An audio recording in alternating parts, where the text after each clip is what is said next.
On va parler maintenant d'une méthode, la méthode Schulze-Queux. La méthode Schulze-Queux est utilisée pour indiquer qu'une notification ou une tâche doit être mise en file d'attente plutôt que d'être exécutée immédiatement.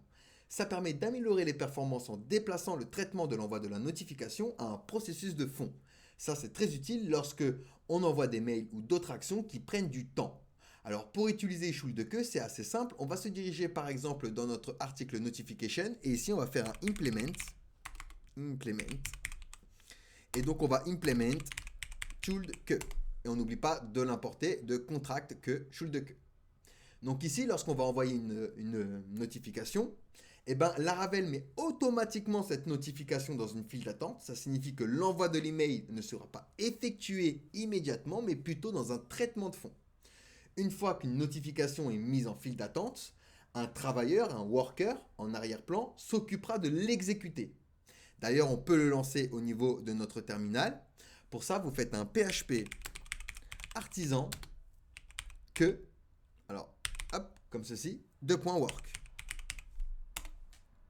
Lorsque vous faites ceci, maintenant, lorsque je vais créer du coup mon article, on va voir qu'il va se lancer.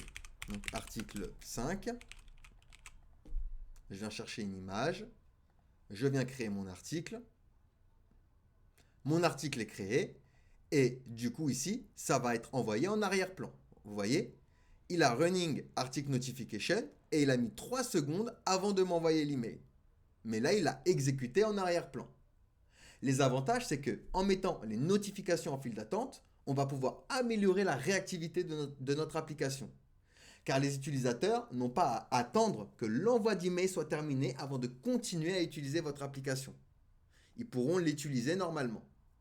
Donc voilà pour Schulze, qui sert donc avec vos notifications et que c'est une bonne pratique pour optimiser les performances de votre application, surtout si vous prévoyez d'envoyer de grands nombres d'emails ou si l'envoi d'une notification implique d'autres processus lourds.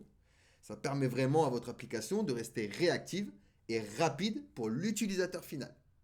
Allez, posez-moi des questions si vous en avez, sinon on passe à la suite.